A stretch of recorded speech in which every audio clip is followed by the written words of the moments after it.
국회 산업위원회가 박성진 중소벤처기업부 장관 후보자에 대해 부적격 의견을 담은 인사청문 경과보고서를 채택했습니다. 금융감독원이 민원이 속출하고 있는 캐피탈사의 중고차 대출 시장을 바로잡기 위한 표준약관 제정을 추진하기로 했습니다. 올해로 12회째를 맞는 2017 로보월드 박람회가 일산 킨텍스에서 열렸습니다. 16개국 151개사의 다양한 로봇들이 한자리에 모였습니다. 청년 노인층이 대부분인 1인 가구 소득이 3분기째 감소하고 있습니다. 작년부터 고용 한파가 계속된 탓입니다.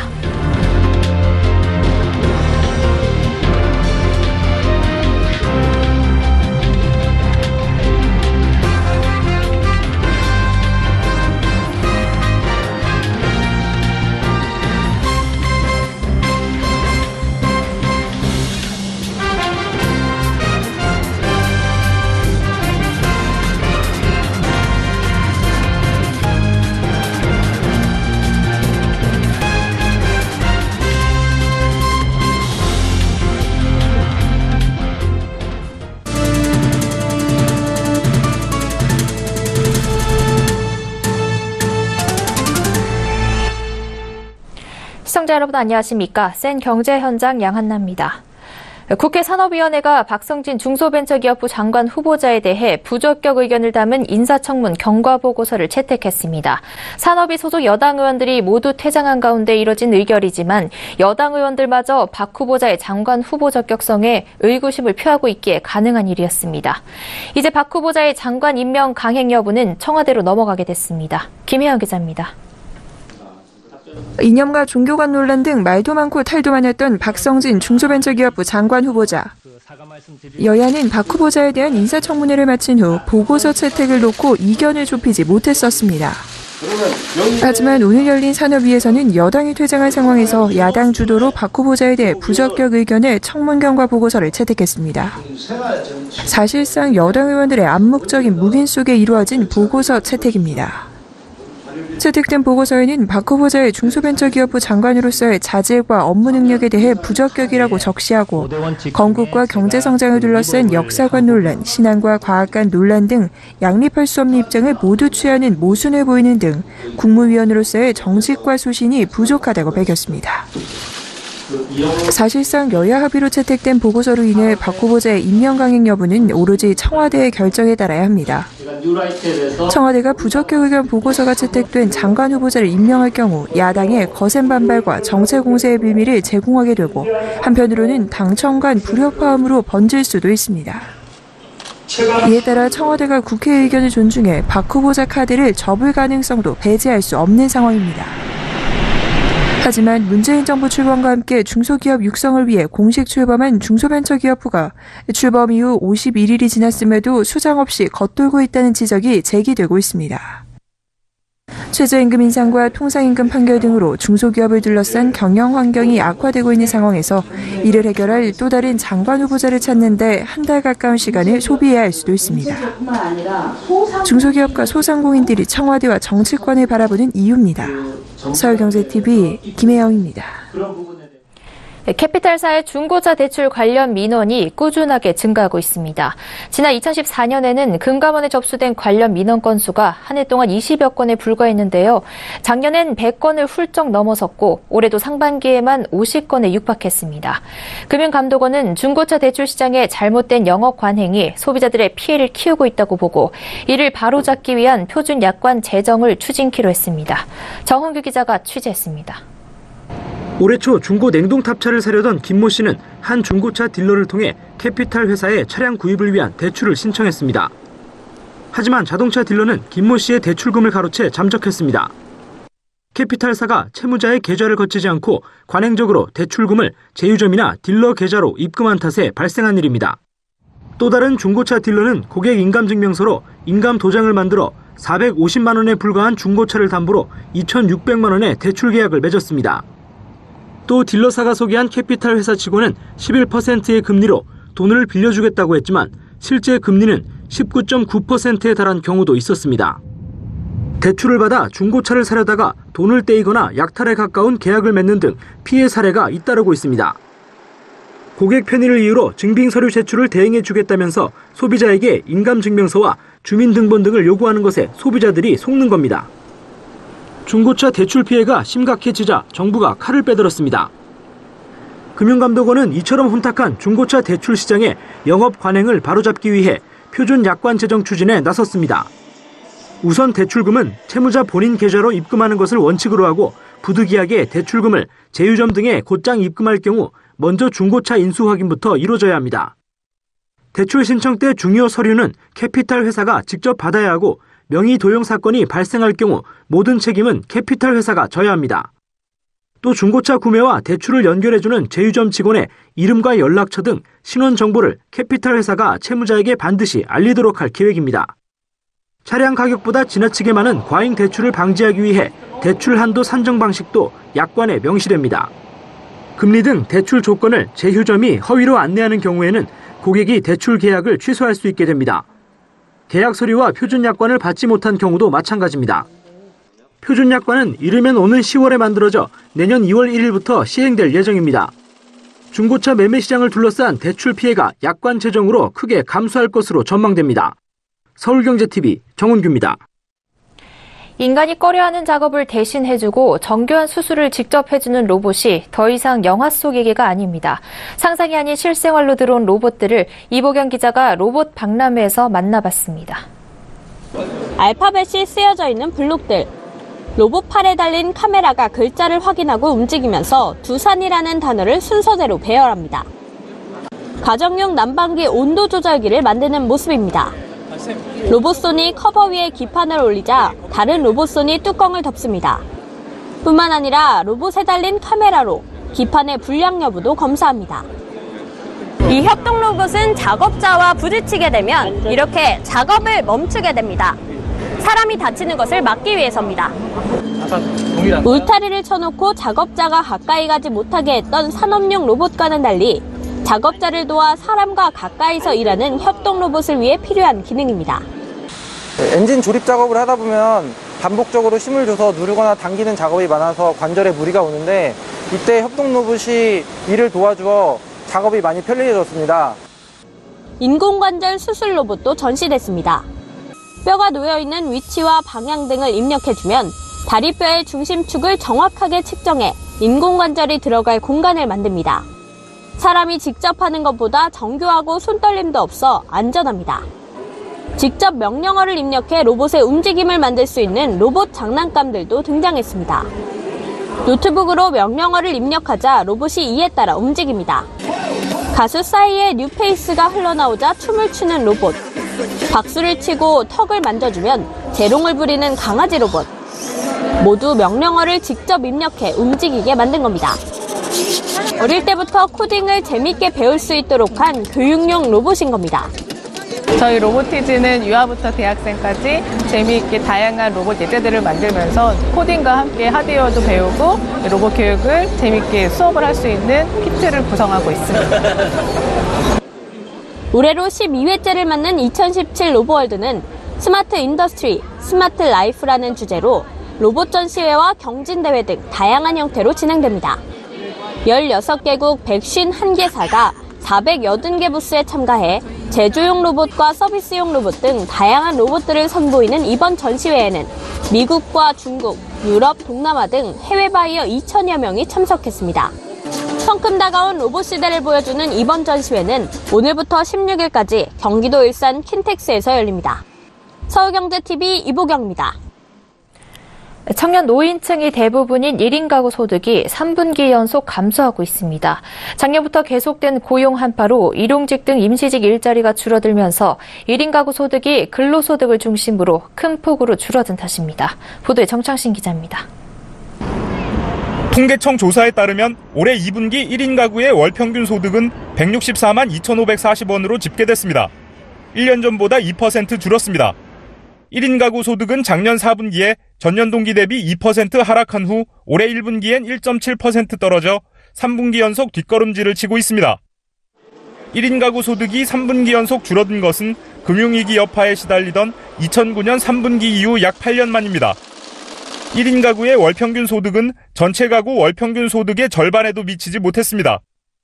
근로소득을 놓고 보면 작년 4분기 1인 가구 근로소득은 전년 동기 대비 5.5% 늘었지만 올해 1분기엔 1.5% 줄면서 2014년 2분기 이후 약 3년 만에 감소했습니다. 특히 2분기엔 4.8%로 감소폭이 더 커졌습니다. 1인 가구 소득 상황이 좋지 않은 것은 경기 침체로 불어닥친 고용 한파로 주로 임시직 일자리가 줄어든 탓입니다. 1인 가구는 고용이 안정되지 못한 청년이나 은퇴한 노인들이 대부분입니다. 실제로 작년 임금 근로자 중 계약 기간 1년 이상 안정적으로 고용된 상용 근로자는 전년보다 38만 6천 명 늘었지만 일용 근로자는 8만 7천 명 줄었습니다. 일용 근로자 감소폭은 2012년에 12만 명이 줄어든 이후 4년 만에 가장 큰 폭입니다. 작년에 일자리를 잃은 청년 노인들이 다시 일자리를 찾지 못하면서 1인 가구 소득이 줄어든 데 따른 것으로 해석됩니다. 앞으로의 상황도 녹록치 않을 것으로 전망됩니다. 1인 가구는 늘어나는데 일자리는 줄어들 것으로 관측되기 때문입니다.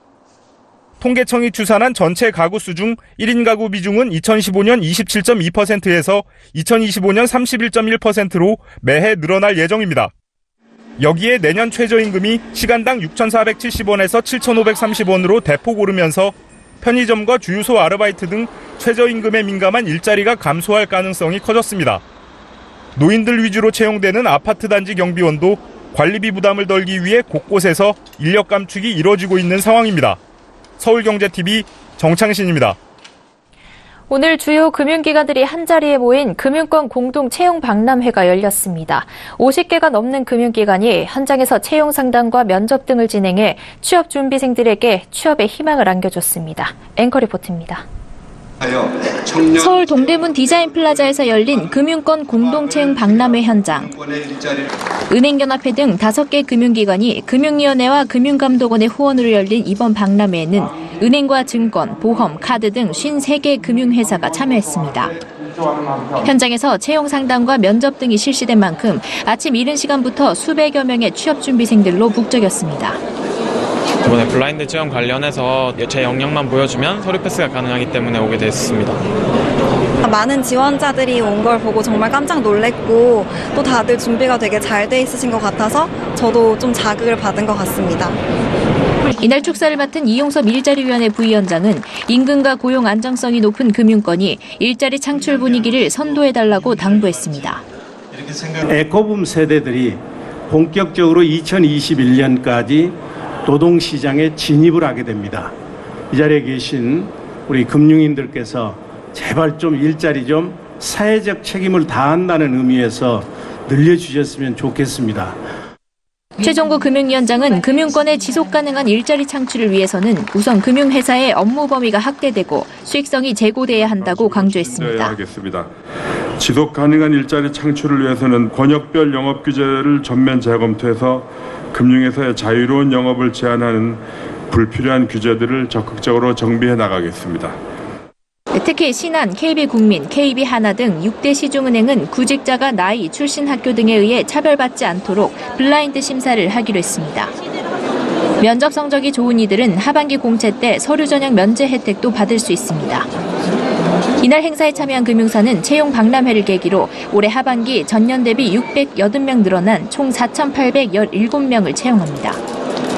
박람회에 참여하지 않은 금융사까지 포함하면 약 1,000여 명이 증가한 6,600여 명을 신규 채용할 예정입니다. 서울경제TV 양은아입니다. 한국거래소가 코스피와 코스닥을 아우르는 새로운 통합지수 개발에 나섰습니다. 코스닥 대장주들이 잇따라 코스피로 이전 상장하는 것을 막기 위한 조치로 보입니다. 그런데 업계에선 벌써 새로 만들 통합지수의 효과가 크지 않을 것이란 목소리가 나옵니다. 김성훈 기자입니다. 한국거래소는 이르면 올해 안에 코스피와 코스닥 우량 종목 300개가량이 모인 새로운 통합지수를 도입할 예정입니다. 현재 코스피와 코스닥 종목이 담긴 통합지수는 코스닥 종목 비중이 낮아 관련 금융상품 개발과 투자 확대로 이어지기 어렵다는 지적을 받아왔기 때문입니다. 실제로 KRS 100에 포함된 코스닥 종목은 8개에 불과합니다. 또 다른 이유는 코스닥 대장주들이 코스피로 이전 상장하는 것을 막기 위해서입니다.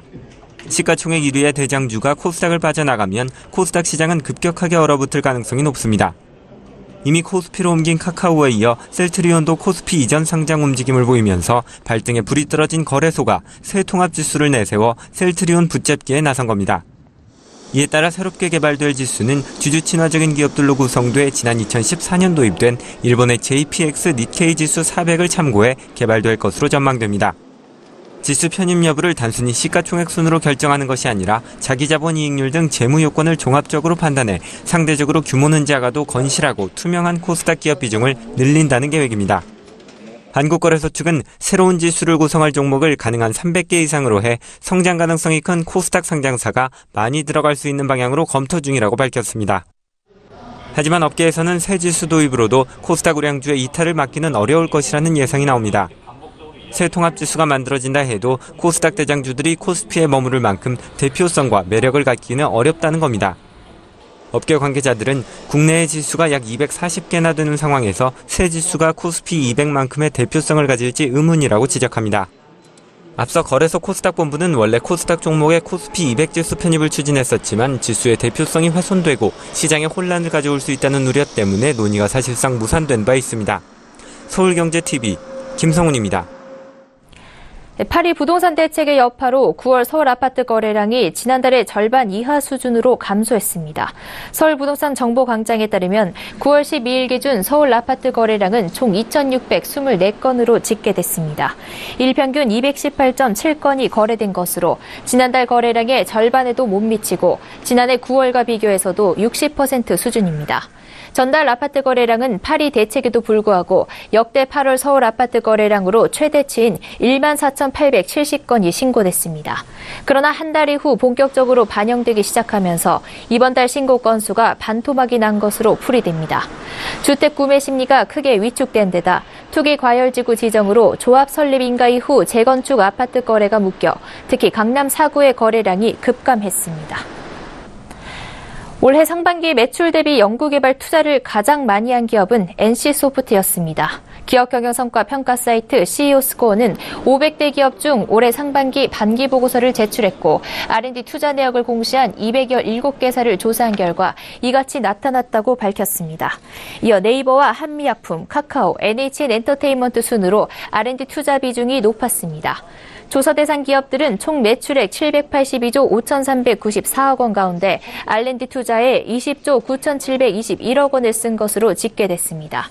비중으로 치면 2.68%로 작년 상반기보다 0.02%포인트 상승했습니다.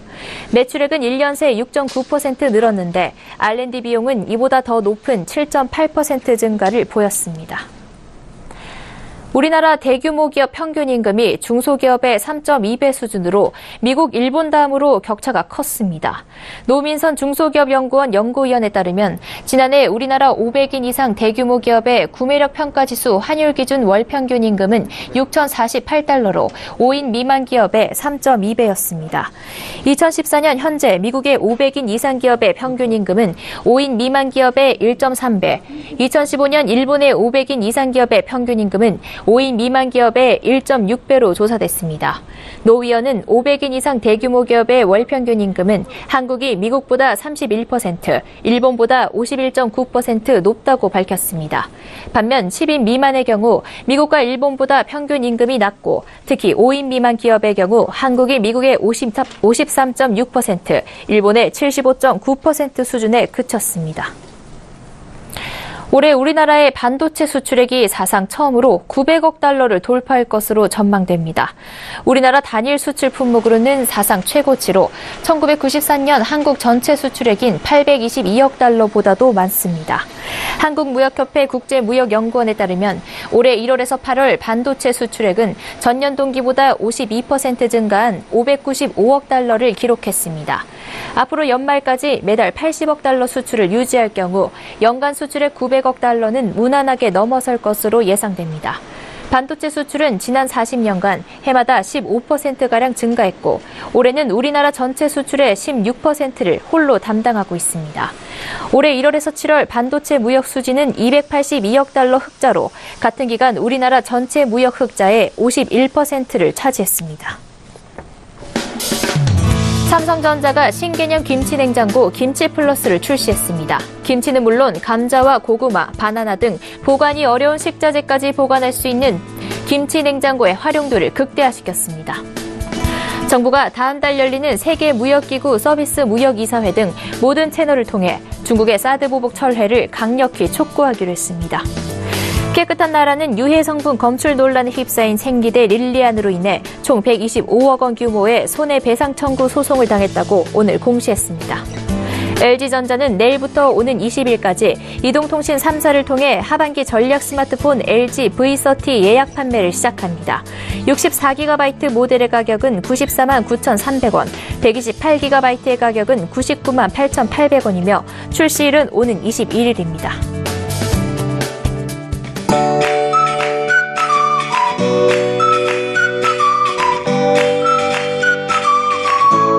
안녕하세요. K웨더 라이프스타일 예보 윤지향입니다. 내일도 청명한 하늘이 이어지겠습니다. 아침 저녁으로는 서늘하겠지만 한낮은 기온이 빠르게 오르면서 활동이 많은 경우 약간 덥게 느껴지겠는데요. 큰 일교차에 건강 잃지 않도록 유의하시기 바랍니다. 위성 영상입니다. 현재 전국이 대체로 맑은 날씨를 보이고 있습니다. 내일은 중국 산동반도에서 북동진하는 고기압의 영향을 받겠습니다. 자세한 지역별 날씨는 나절 예보로 알아보겠습니다. 중부지방 맑겠습니다. 아침 기온 15도 안팎, 낮 기온 서울 28도, 대전 27도로 일교차가 크겠습니다. 동해안 지방도 맑은 날씨 보이겠고요. 한낮에 속초와 울진 25도, 강릉 26도로 예상됩니다. 남부지방 맑겠지만 제주도는 종일 구름이 많겠습니다. 낮 기온 광주와 대구 28도, 부산 27도가 되겠습니다. 18호 태풍 탈림이 북상하고 있습니다. 상하이 부근 해상까지 이동한 뒤 방향을 틀어서 주말에는 일본 큐슈를 향할 것으로 보입니다. 우리나라는 태풍의 간접적인 영향을 받겠는데요. 제주도 남쪽 먼바다에 풍랑특보가 내려진 가운데 내일 남해와 서해상에서 최고 3m로 물결이 높게 일겠고요. 바람도 강하게 불겠습니다. 또 금요일 늦은 오후에 제주도부터 비가 시작돼서 토요일에는 남해안과 제주도, 동해안, 일요일에는 동해안에 비가 올 것으로 전망됩니다. 앞으로 발표되는 태풍 정보를 계속해서 참고하시기 바랍니다. 날씨였습니다. 센 경제 현장 여기까지입니다. 시청해주신 여러분 고맙습니다.